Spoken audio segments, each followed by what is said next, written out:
요한복음 11장 14절에서 26절입니다.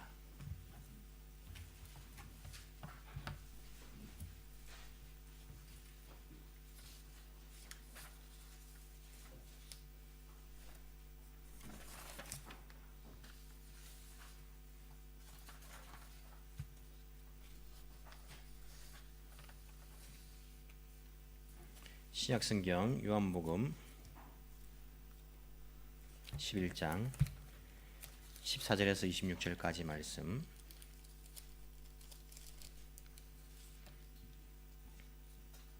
제가 봉독해 드리겠습니다. 이때 예수께서 그들에게 밝혀 말씀하셨다. 나사로는 죽었다. 내가 거기에 있지 않은 것이 너희를 위해서 도리어 잘된 일이므로 기쁘게 생각한다. 이 일로 말미암아 너희가 믿게 될 것이다. 그에게로 가자. 그러자 디두모라고도 하는 도마가 동료 제자들에게 우리도 그와 함께 죽으러 가자 하고 말하였다. 예수께서 가서 보시니 나사로가 무덤 속에 있은 지가 벌써 나흘이나 되었다. 베다니는 예루살렘에서 우리가 조금 넘는 가까운 곳인데 많은 유대 사람이 그 오라버니의 일로 마르다와 마리아를 위로하러 와 있었다. 마르다는 예수께서 오신다는 말을 듣고서 맞으러 나가고 마리아는 집에 앉아 있었다. 마르다가 예수께 말하였다. 주님이 여기 계셨더라면 내 오라버니가 죽지 아니하였을 것입니다. 그러나 이제라도 나는 주님께서 하나님께 구하시는 것은 무엇이나 하나님께서 다 이루어 주실 줄 압니다. 예수께서 마르다에게 말씀하셨다. 내 오라버니가 다시 살아날 것이다. 마르다가 예수께 말하였다. 마지막 날 부활 때에 그가 다시 살아나리라는 것은 내가 압니다. 예수께서 마르다에게 말씀하셨다. 나는 부활이요 생명이니 나를 믿는 사람은 죽어도 살고 살아서 나를 믿는 사람은 영원히 죽지 아니할 것이다. 내가 이것을 믿느냐? 아멘. 오늘 본문의 말씀을 가지고 나사로를 살리심이란 제목입니다. 부제를 한번 붙여보면 이해할 수 없는 예수님, 이렇게 제가 부차적인 제목을 한번 붙여보았습니다. 장례식이 등장을 합니다. 우리 교회도 작년에 장례를 많이 치렀습니다. 우리 이제 최 장로님도 작년 4월 달에 4월 9일입니까? 하나님 부르심을 받으셨고 4월 11일이네요. 11일. 그리고 우리 배 집사님 또 아버님도 한국 가셨다가 갑자기 4월 9일인가 작년에 하나님 부르심을 받으셨습니다. 6월 달에 우리 또 원로 목사님께서 하나님 부르심을 받아가지고 2달 사이에 장례식이 3번이나 있었고 또 올해 들어서 우리 박기수 집사님께서 또 하나님 부르심을 받고 장례식을 있었습니다. 장례식을 거행을 했습니다. 우리 기독교는 장례식을 할 때도 마찬가지지만은 죽은 사람을 위해서 명복을 빌거나 죽은 사람을 위해서 기도하지는 않습니다. 여러분 아시죠? 잘? 그래서 우리가 기도할 때에 이번에 죽은 사람들을 명복을 빕니다. 이런 말들은 안 씁니다. 죽은 사람을 위해서 천국에서 하나님께서 편안하게 잘 살 수 있도록 그렇게 해주십시오. 그런 기도도 안 합니다. 왜 안 합니까? 우리의 기도가 죽은 사람에게 영향을 끼칠 수 있다라고 생각하지 않기 때문입니다. 우리가 여러분 기도한다고 죽은 사람이 지옥에 있다가 천국 갑니까? 그런 영향력들은 전혀 없습니다. 그게 있다라고 생각한 것이 바로 카톨릭입니다. 그래가지고 뭘 만들었습니까? 면죄부를 만들었습니다. 여러분들이 면죄부를 사면 돈을 탁 내는 그 순간에 지옥에 있던 부모님이 천국으로 싹 옮겨갈 수 있습니다.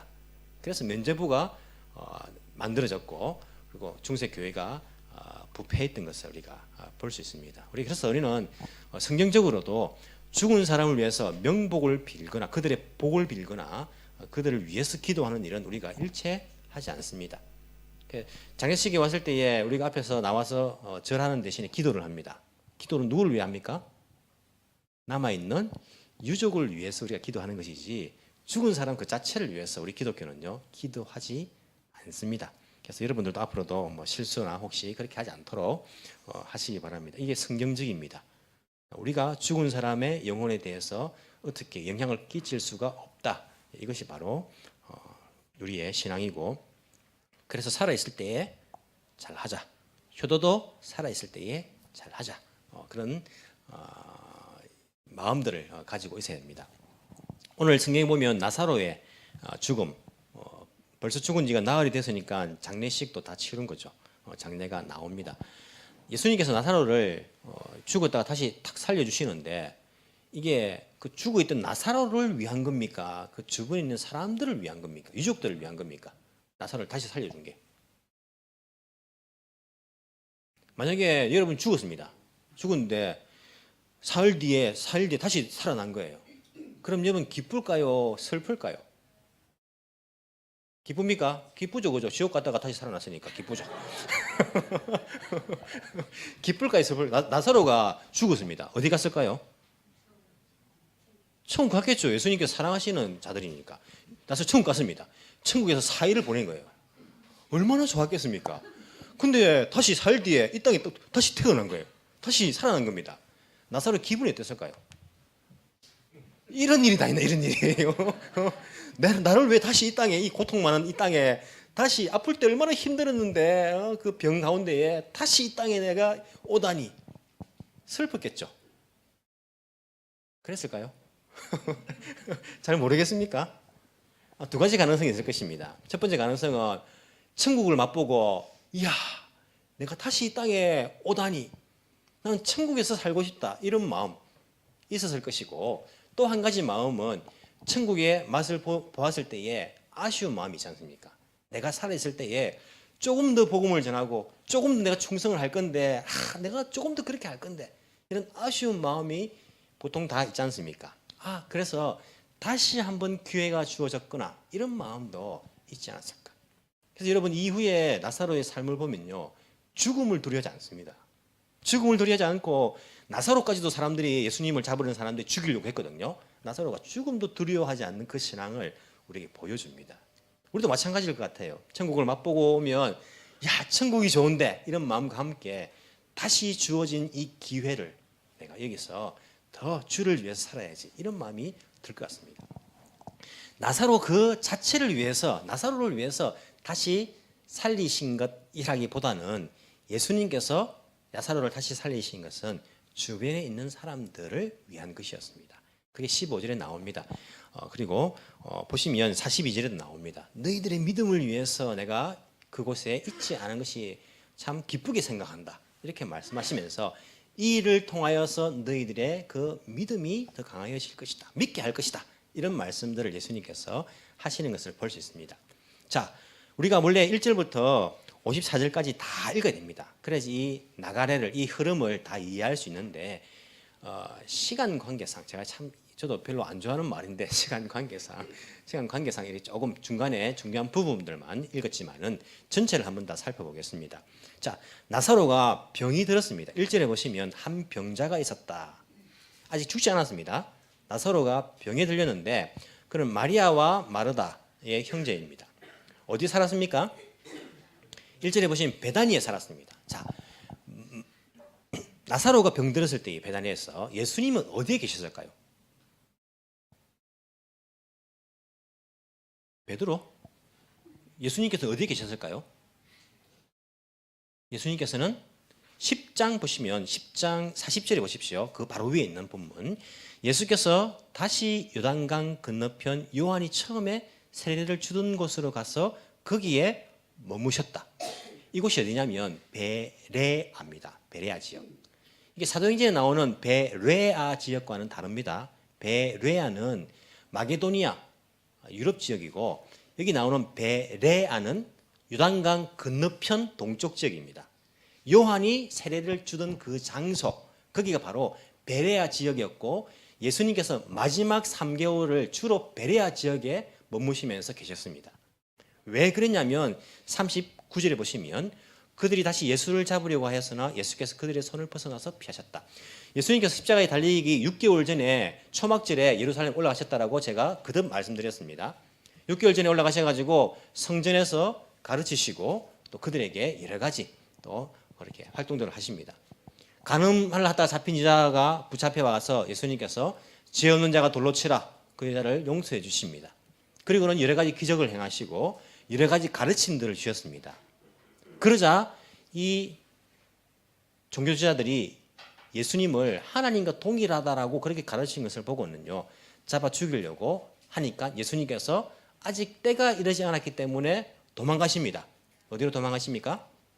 요한이 처음 세례를 주던 곳 요단강 건너편 베레아 지역으로 가셔서 거기에 마지막 3개월을 머무시다가 예루살렘 다시 베다니를 통해서 들어오십니다.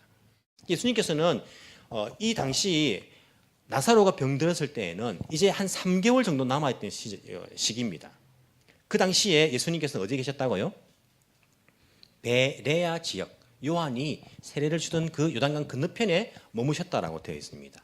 그때에 이 베다니에서 나사로가 병이 드는 거예요.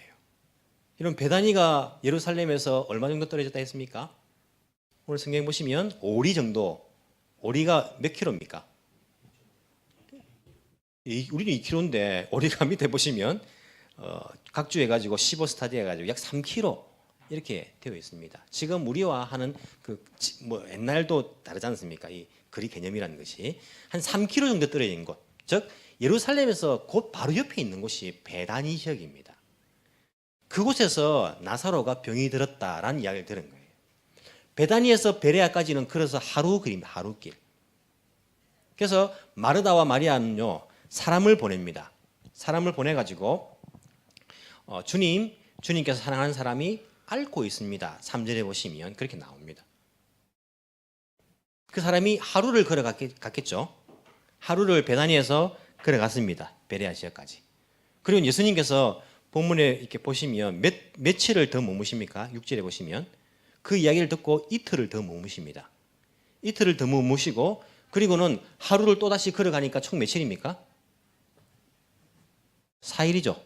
이 사람이 하루를 걸어와서 예수님이 말하고 이틀 더 머무시고 다시 같이 하루를 걸어가니까 4일입니다. 그러면 예수님께서 도착하셨을 때에 나사로가 죽은 지 며칠 됐습니까? 4일이 됐습니다. 즉 이 심부름을 한 사람이 떠나자마자 나사로가 죽은 겁니다. 그만큼 심각한 질병이었습니다. 언제 죽을지 모르는 그 질병 때문에 빨리 사람을 예수님께 보내는 거예요. 빨리 가서 예수님 오라고 해라. 이 사람이 막 달려가가지고 예수님께 가서 도착해서 말합니다. 예수님께서 사랑하시는 사람이 지금 나사로가 병이 들었습니다. 빨리 같이 가셔야겠습니다. 이런 심정으로 예수님께 도움을 요청합니다. 그러면 예수님이 어떻게 됩니까? 아니 뭐라고? 그래 빨리 가자. 뭐 말이라도 한번 구해봐라. 뭐 이렇게 빨리 가셔야 되는데 예수님께서는 가십니까 안 계십니까? 안 가시는 거예요. 죽을 병 아니다. 하나님의 영광을 드러낼 병이다. 4절에 보시면 이걸 때문에 하나님의 아들의 영광을 받을 것이다 하면서요, 내가 이틀 뒤에 갈 것이다 이 말씀도 안 하고 그냥 있는 거예요. 심부름 온 사람은 예수님이 뭐 언제 갈지 모르는 겁니다. 뭐 갈 생각을 안 하시는 거예요. 이틀 뒤에 가니까 이틀 뒤에 간 거 알지. 그전에는요, 이거 뭐 움직이지는 않는 겁니다. 어떤 마음 들겠습니까? 이 사람이 자기가 한시라도 빨리 하면서 와야 예수님 빨리 가야 됩니다. 가야 하는데 예수님은 죽을 병 아니야. 하나님 영광을 위해서 뭐 드러낼 병이야 하면서 안 움직이는 거예요. 여러분이 만약 심부름꾼이라면 어떤 마음 들까요? 여러분이 심부름꾼이라면 달려가, 주님 지금 빨리 가셔야 됩니다 하는데 움직이질 않는 겁니다. 하루가 지납니다. 안 움직이는 거예요. 가시질 않는 겁니다. 하룻밤이 지났는데 그러면 이 심부름꾼이 어떤 마음 들까요? 곧 죽을 건데 내가 그걸 보고 왔는데 아니 하룻밤이 지났는데도 안 움직이는 거예요. 같이 하루를 있어 보니까 뭐 바쁜 데 있는 것도 아니에요. 그냥 근데 움직이질 않는 거예요. 예수님께서 어떤 마음 들까요? 이틀째 날 또 시간이 지나갑니다. 움직이지는 않으시는 거예요. 가지를 않는 겁니다. 이런 것 같으면 어떤 마음 들겠습니까? 주님 정말 나사로를 사랑하는 건 맞나? 이런 마음 안 들겠어요. 저하고 굉장히 친한 의사 선생님이 있어요. 막 호형호재하는 의사 선생님이 저 오사카에 살고 있어요. 그분은 뭐 대장암 전문이라 그분 하면 뭐 깨끗하게 다 낫는 거예요. 막 세계 최고. 이분이 있어가지고 막 우리 아버지가 지금 대장암에 수술해야 되는데 막 하루빨리 해야 되는데 사람을 보냈습니다. 가가지고 선생님이 호영호재하는 김 목사님 그 아버님이 수술해야 되는데 빨리 좀 갑시다 하는데 안 움직이는 거예요. 급한 수술 있는 것도 아닌데 안 움직이는 거예요. 하루가 지나도. 그럼 어떤 마음 들까요? 나하고 진짜 친한 거 맞나 이분이? 난 친하다고 생각했는데 내 착각이었나? 이런 마음 들지 않겠습니까? 이틀이 지납니다. 그러면 혹시 자신이 없는가? 고칠 자신이 없는 거 아닌가? 예수님이 나사로 그 질병이 너무 심각해가지고 능력이 없는 건가? 여러분 이런 마음 들지 않습니까? 여러분 이런 일들이요 우리 인생 가운데 똑같이 일어납니다. 우리는요 급하게 주님 죽겠습니다. 이거 빨리 당장 해결해 주셔야지 안 그러면 저는 힘듭니다. 주님 해결해 주세요 빨리. 근데 주님 지체하고 있는 거예요. 주님 지금 우리 아이가 올해 시험 쳐야 되는데 주님 이거 막 성적 좋은 성적 주셔가지고 합격해야 됩니다. 우리는 막 급한 거예요. 빨리 취직해야 되는데 이 아이가 주님 좋은 직장이 지금 안 나옵니다. 빨리 결혼해야 되는데 좋은 배우자가 주님 이러실 수 있습니까? 우리는 지금 하루하루가 급합니다. 이 아이의 미래가 지금 얼마나 급한데 좀 답을 주십시오. 내 인생 가운데 지금 주님 당장 이 계약금 해결 안 하면요 주님 넘어갑니다. 주님 어떻게 좀 해주십시오. 우리는요 막 안달이 납니다. 주님 움직이질 않는 거예요. 내 인생 가운데 지체하시는 거예요.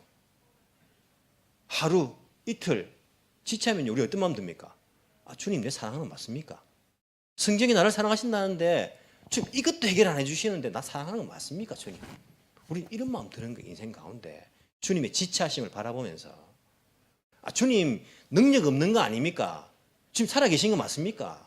못 믿겠습니다. 주님 이해가 안 됩니다. 이런 마음 들지 않습니까? 똑같은 일이 우리 인생 가운데 일어나고 있는 거예요. 하지만요 이 모든 것을 다 컨트롤하고 있는 것은 예수님이십니다. 주님께서 이 병은 죽을 병이 아니다. 하나님의 영광을 드러낼 병이다. 주님은 이미 다 계획을 다 가지고 있는 거예요. 앞에 일을 다 알고 계십니다. 다 알고 계시면서 어떤 목적을 두고 이틀을 더 머무시는 거예요. 주님이 시간을 만드셨습니다. 그래서 주님은 시간을 완벽하게 컨트롤하십니다. 근데 우리는 자꾸 그 시간을 지금이라고 자꾸 말하는 거예요. 주님 지금입니다. 빨리 지금 당장입니다. 우리는 자꾸 내가 시간을 결정하려고 해요. 컨트롤하려고 해요. 주님께. 완벽한 계획을 가지고 있지도 않으면서. 하지만 주님은 완벽하게 시간을 컨트롤하고 계신 거예요. 그 주님께 우리가 막 믿고 맡기고 그냥 조금 여유 있게 막 죽으면 죽으리라 이런 마음 가지고 우리가 신앙이 떨어지면 안 되는 거예요. 주님 나 사랑한 거 맞습니까? 이럴 수 있습니까? 흔들리면 안 되는 겁니다. 주님 죽으면 죽겠습니다. 이런 마음 가지고 주님께 온전히 다 맡겨버리는 것이 필요합니다. 이것이 바로 믿음입니다. 믿음. 우리는요 자기를 생각하면서 나 자신을 생각하면서 자꾸 빨리란 말합니다. 내가 좀 하루라도 빨리 편안하게 좀 살려고 지금 당장 좀 이렇게 말하지만은 우리 예수님은 무엇을 생각하십니까? 사절에 보시면 하나님의 영광을 생각합니다. 주님. 뿐만 아니라 15절에 보시면요.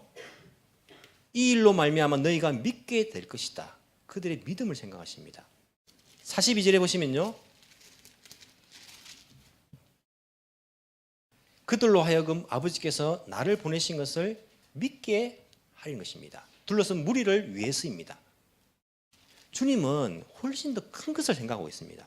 우리는 나의 편안한 삶을 위해서 빨리 지금 당장이라고 말하지만은 우리 주님은요. 우리 인생을 전체를 바라보시면서 하나님의 영광을 생각하시면서 그 무리들의 믿음을 생각하시면서 주님께서는 시간을 컨트롤하고 계신 겁니다. 여러분들 그 시간을 주님께 맡기십시오. 내가 자꾸 빨리 지금이라 말씀하지 마시고 우리 주님께 완벽하신 그 주님께 맡길 필요가 있습니다. 자, 주님께서 이틀을 더 유하시고 이제 드디어 움직이십니다. 가면서 내가 나사로를 깨우러 가야겠다라고 말합니다. 제자들이 듣고는 주님 자고 있으면 별로 문제가 없겠네요. 이렇게 이야기합니다. 그런데 예수님께서 나사로가 자는 게 아니라 죽은 것이다. 이렇게 말씀하시는 거예요. 그래도 내가 그 자리에 있지 않았던 것을 너희들을 위해서 내가 기뻐한다. 왜냐하면 이 일을 통해서 너희들이 나를 믿게 될 것이기 때문이다. 주님께서 말씀하시고 이틀 뒤에 도착을 하십니다. 자, 나사로 죽은 지 얼마큼 지났습니까? 4일이 지나버렸습니다. 4일이 지나면 사람들은 어떤 마음 먹을까요? 나사로가 다시 살아날 수 있다? 이제 끝났다라고 생각해요. 유대인들은 3일 동안은 영혼이 그 시체 위에 이렇게 같이 보고 있다는 그런 생각을 가지고 있대요. 제가 이렇게 책을 찾아보니까 많은 분들이 그렇게 연구를 해가지고 이야기를 하더라고요. 3일까지는 영혼이 시체와 이렇게 같이 보고 있다. 하지만 4일째 되는 날은 완전히 떠나간다는 생각을 가지고 있다라고 되어 있어요. 한국도 그래서 3일장을 하지 않습니까? 보통 3일장을 하는데 그런 생각을 가지고 있대요. 그래서 4일이 되어서 이제 무덤이 돼갖고 이미 이제 부패가 시작된 겁니다. 그러면 이제는 완전히 끝났다라고 생각하는 거예요. 끝났다. 여러분, 우리가 인간적으로 생각할 때에 끝났다라고 우리가 판단할 때가 있습니다. 아, 이미 이제 이거 뭐 시계 지났네. 이제 끝났다. 이제 내 인생 끝났다. 이제 우리 아이들은 뭐 합격도 못했고 뭐 이제 뭐 앞길도 안 보이고 우리 막 모르겠 끝났다. 이제 답이 없다. 우린 끝났다라고 생각할. 이제는 완전히 끝나버렸다. 이제는 뭐 두 다시 기회도 없다라고 생각할 때가 있어요. 하지만 가능성은 누가 판단하는 것입니까? 내가 판단하는 것입니까? 그럼 잘 생각해 보면요, 죽은 지 하루 지나나 3일 지나나 4일 지나나 주님 보시기 똑같습니다. 안 그렇습니까? 우리 주님은요, 심지어 마른 뼈에게도 생명을 주는 분입니다. 죽어서 몇십 년, 몇백 년이 지나고 몇천 년이 지나도 그 마른 뼈에도 생명을 불어넣으시는 분이 바로 예수님이세요. 가능성은 주님께 있는 것입니다. 자꾸 우리가 가능성을 판단하려고 해요. 아, 이제 안 된다. 이거는 끝났다. 더 이상 기도할 것도 없고 이건 이제 끝나버렸다. 내 손에서 떠나버렸다. 라고 생각하는데 우리 주님께서 끝났다라고 말씀하시기 전에는 가능성은 있는 것입니다. 자꾸 가능성도 잠깐 내가 막으려고 하지 마세요. 어떤 분들은 기도해 보세요. 기도해 보시면 하나님께서 응답할 수 있습니다. 들어줄 수 있습니다라고 말하면 에이, 이거는 끝난 겁니다. 이건 안 되죠. 이거는. 이렇게 말씀하시는 분이 있어요. 그럼 되겠습니까? 기도하겠습니까? 소망이 있겠습니까? 끝났다라고 생각하는데. 여러분, 주님께 그 바톤을 넘겨드리십시오. 주님 손에 있습니다. 주님 손에 있습니다. 4일이 지났지만 냄새 나지만은 주님 손에 있습니다. 라고 주님께 끝났든 안 끝났든 주님 손에 맡겨버리는 것이 우리의 신앙입니다. 내가 판단하지 말고 내가 가능성을 재지 말고 주님 손에 넘겨드릴 것이 필요합니다. 4일 지난 그 시체를 보면서 주님께서 말씀하십니다. 내가 믿으면 나사로가 다시 살아날 것이다. 말하다가 예 주님 마지막 날에 다시 살아날 줄 내가 압니다. 아니 지금 믿으면 지금 다시 살아날 것이다. 나는 곧 부활이요 생명이다. 나를 믿는 자는 죽어도 살 것이다. 살아서 나를 믿는 자는 영원히 죽지 아니할 것이다. 이것을 내가 믿느냐? 주님께서 말씀하십니다. 마르다뿐만 아니라 우리에게 말씀하십니다. 이것을 내가 믿느냐라고 주님께서는 우리에게 물어보십니다. 그리고는 나사로야 나오너라 하니까 죽은 시체가 살아서 다시 주님의 그 말씀을 듣고 명령을 듣고 다시 살아난 것을 볼 수 있습니다. 여러분들 생각해 보십시오. 왜 예수님께서 나사로를 다시 살리셨는가? 왜 예수님께서는 4일 지난 나사로를 다시 살리셨는가? 왜 예수님께서는 베레아에서 베다니까지 들어가셨는가? 예수님 위험한 상태거든요. 제자들도 그러지 않습니까? 주님, 유대 지역으로 들어가시면 사람들이 방금도 돌로 던져 죽이려고 했는데 또 들어가십니까? 그렇게 위험한 지역이거든요. 여러분, 예수님의 과거 이력을 보면요, 말씀 한마디로 고칠 수 있습니까? 없습니까? 고칠 수 있습니다. 백부장이 종이 병들었을 때에 주님 우리 집 올 거 없습니다. 말씀 한마디만 하십시오. 종이 낫겠습니다. 진짜 주님께서 말씀 한마디로 원격 수술입니다. 원격 뭡니까? 원격 치료. 말씀 한마디에 거기 안 가도 주님 말씀 한마디면 낫습니다. 베레아에 계셔도 베단이 안 가셔도 나사로 지금 이 순간 나을 것이다. 말씀하시면요 낫는 거 아닙니까? 왜 주님께서는 굳이 이틀을 더 머무시고 죽은 지 4일째 되는 그 나사로 지역까지 가가지고 왜 굳이 거기서 나사로를 다시 살리셨는가? 그 이유, 그 의미가 분명히 있다는 겁니다. 그리고 이런 기적들을 바라볼 때에 그 이유와 그 의미를 우리가 생각해내는 것이 필요합니다. 여러분, 기적 자체가 중요합니까? 물론 그것이 중요할 수도 있겠죠. 하지만 기적 자체가 중요한 것이 아니라 그 기적에 포함되어 있는 의미가 훨씬 더 중요합니다. 기적 자체를 목적으로 생각하는 사람들은요, 주님께서 기적 안 베푸십니다. 주님께와 주님 우리에게 이적을 보여주십시오. 기적 자체를 중요하게 생각하는 거예요. 너희들에게 보여줄 이적이 없다. 요나의 이적을 봐라. 생각해봐라. 그 의미를 생각해봐라는 거예요. 이적 뒤에 숨어있는 의미가 필요하지. 기적 자체만 관심을 가지면요, 이것은 믿음이 들어갈 수가 없습니다. 왜 이 기적을 행하셨는가, 그 의미가 중요한 거예요. 여러분, 고난도 마찬가지 아닙니까? 고난 그 자체에 집중하지 마십시오. 그 고난에 포함되어 있는 하나님의 의미, 뜻이 무엇인가, 하나님 목적이 무엇인가, 그 의미를 깨닫지 않으면요, 그 고난 가운데서 이런 똑같은 패턴을 반복합니다. 똑같은 패턴. 고난 자체에 집중하지 마시고 그 뒤에 있는 의미를 우리가 분명히 알아야 되는 거예요. 예수님께서 원격으로 말씀 한마디면 고칠 수 있는데 여기에 가신 이유, 목적이 무엇인가? 죽은 지 4일 지난 그 나사로를 다시 살리신 이유가 무엇인가? 그 목적이 무엇인가를 우리가 분명히 알아야 됩니다. 그럼 보십시오. 예수님께서 말씀하십니다. 하나님의 영광이 될 것이다. 너희가 이것을 통해서 너희가 믿게 될 것이다. 무엇을? 42절에 보시면 너희를 위해서다. 이것은 아버지께서 나를 보내신 것을 믿게 하려는 것이다. 이유가 분명히 기록되어 있습니다. 나는 부활이요 생명이다. 이것을 사람들에게 믿게 하려는 이유가 있는 거예요. 그럼 보십시오. 예수님께서 십자가에 달리기 전에 3개월 전입니다. 이제 3개월 뒤면 예수님 십자가에 달려 돌아가십니다. 제자들에게 계속 말씀하셨습니다. 내가 십자가 달려 죽을 것이다. 하지만 그것이 끝이 아니라 십자가 죽음 이후에 다시 살아날 것이다. 그것을 3개월 전에 나사로의 죽음을 통해서 완전히 끝났다라고 생각하는 그 나사로를 통해서 다시 살림으로 말미암아서 예수님은 부활이요 생명이다라는 것을 그 제자들에게, 거기 있는 사람들에게 직접 보여주시고 가르쳐 주시는 거예요. 3개월 뒤에 있을 예수님의 죽음과 그 예수님의 부활을 너희들 보아라. 나는 부활이요 생명이다. 죽어도 산다. 이것을 3개월 전에 이 사람들에게 이 사실을 보여주고 있는 것이에요. 이것을 믿게 하려는 것입니다. 여러분, 일본 드라마 가운데에 갈릴레오라는 드라마 보신 적 있습니까? 갈릴레오라는 드라마가 있었습니다. 그 드라마는 형사 사건이 있는데 이게 잘 풀지 못하는 거예요. 갈릴레오라고 불리는 교수죠, 교수가 있는데 이 교수에게 의뢰를 합니다. 의뢰하면 갑자기 막 편을 들고 막 쓰는 거예요. 막 유래도 쓰고 막 쓰면서 이 사람이 잘하는 대사가 있습니다. 그게 뭐냐면 겐조니와 카나라즈 리유가 아루. 현상에는 반드시 이유가 있다. 이것을 통해 가지고 그것이 일어났다면 분명히 거기에는 원인이 있고 이유가 있다라고 하면서 그걸 막 풀어나가는 거예요. 현상 그 자체만 보면요 안 됩니다. 왜 이것이 있게 되었는가를 이유를 발견해 나가는 거예요. 여러분, 우리가 기적 그 자체만 보면 안 됩니다. 여러분 인생 가운데 기적 아무리 일어나도 그 속에 포함되어 있는 그 이유를 알지 못하면 여러분들 우리가 아무 유익이 없습니다. 예수님이 기적을 체험했다 해가지고 다 훌륭한 신앙 되었을까요? 떠나간 사람들 없을까요?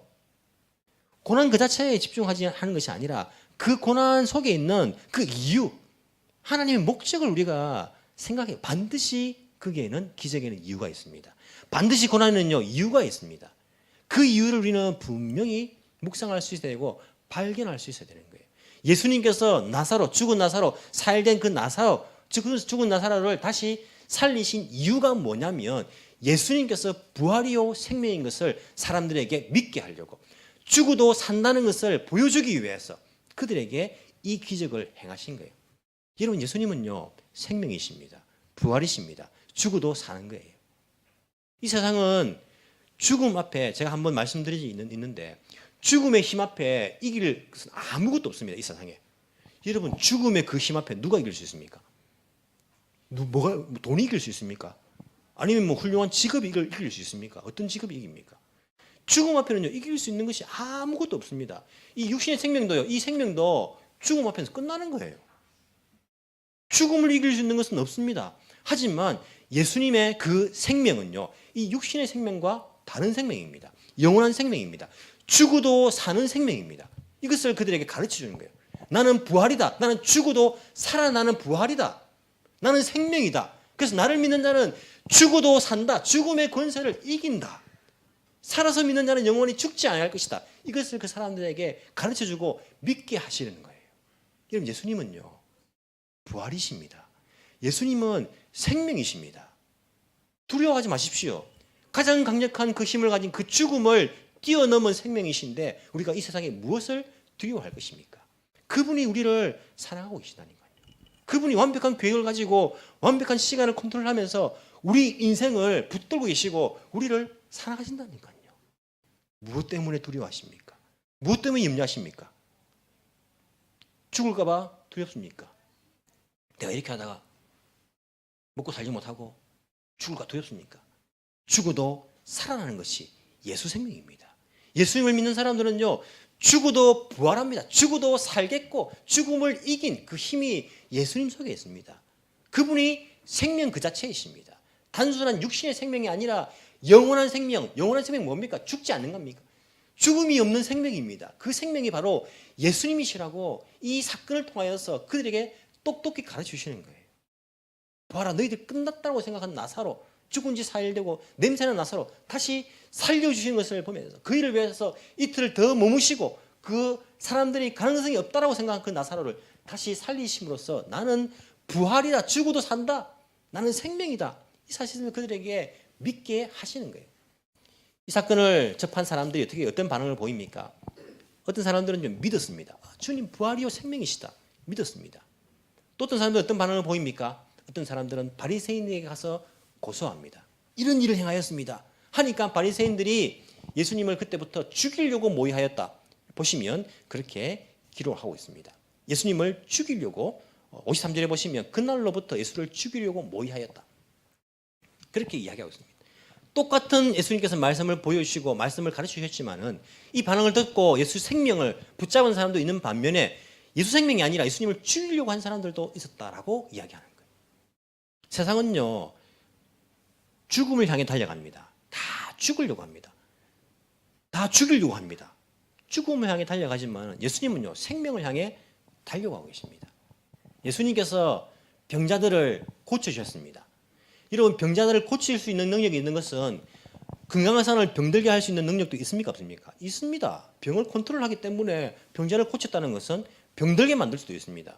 죽은 사람을 살린다는 것은요, 생명을 컨트롤하니까 산 사람을 죽이기도 할 수 있는 거예요. 자기를 향해서 비난하고 욕하는 바리새인들 병들게 할 수 있습니다. 다 죽여버릴 수 있습니다. 왜냐하면 그것을 다 컨트롤하는 것이 예수님이시기 때문에. 하지만 부활이요 생명이신 우리 주님께서는 이 땅에 계시면서 야, 너희들 마음에 안 든다, 너 문둥병 걸릴 것이다, 야, 너 마음에 안 든다, 너 죽을 것이다, 그렇게 하시지 않았다는 것입니다. 주님은 부활이요 생명이시기 때문에 그들에게 고침을 주시고 그들에게 생명을 주시고, 비록 적이고 주님을 죽이려고 한 사람들이지만은 그들을 용서해 주시고 그들을 사랑하시고 그들에게 생명을 주시기를 원하셨다는 것을 우리가 알 수 있습니다. 지금도 예수님은 살아계실까요? 안 살아계실까요?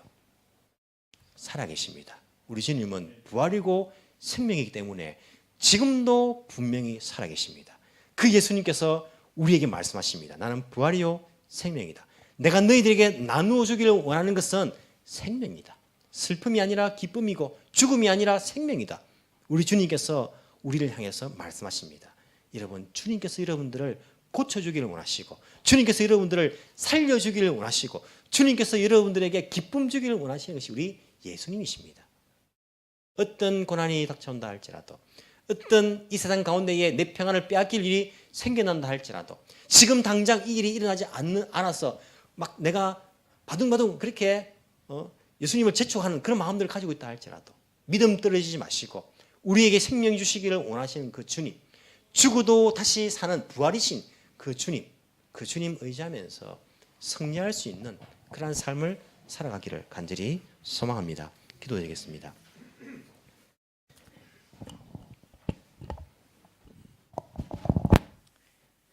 생명의 주인이신 성삼위 하나님의 이름을 찬양합니다.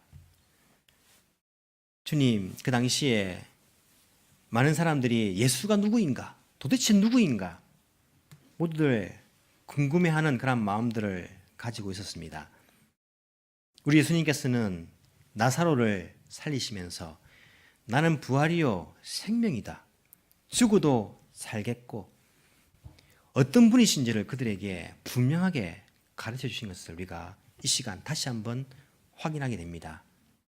주님, 예수님께서 부활이요 생명이신 것을 내가 굳게 붙들길 원합니다. 주님, 그 주님 우리가 붙들고 함께 살아가길 원합니다. 생명 되신 그 예수님의 그 생명력, 우리도 다른 사람들에게 전하며 살 수 있는 은혜를 허락하여 주시기를 간절히 소망합니다. 주님, 나사로가 다시 살아났지만은 그 사실을 믿지 않는 사람들도 있었습니다. 부자와 나사로의 이야기를 하시면서 부자가 나사로를 다시 보내어서 자기 형제들만 이곳에 오지 않도록 해달라고 부탁할 때에 죽은 자가 다시 살아난다 할지라도 이미 있는 자들이 전할 때에 믿지 않으면 믿지 않을 것이라고 말씀하신 것처럼 죽은 나사로가 살아났지만은 믿지 않은 사람들도 있었습니다. 주님, 우리에게 믿음을 다하여 주옵시기를 간절히 소망합니다.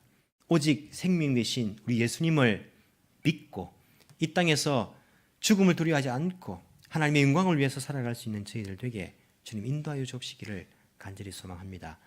모든 병자를 고쳐주시고 죽은 자들도 살려주신 우리 예수님, 우리 삶 가운데에 잘못되어 있는 그런 부분들이 있습니다.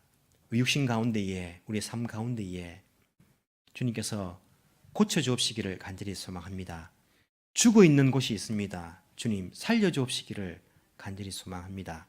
우리 주님께서 지금도 살아계셔서 지금도 부활이시오 생명이신 것을 우리가 분명히 느끼며 체험하며 확신하며 살아갈 수 있도록 주여 은혜 베풀어 주옵소서.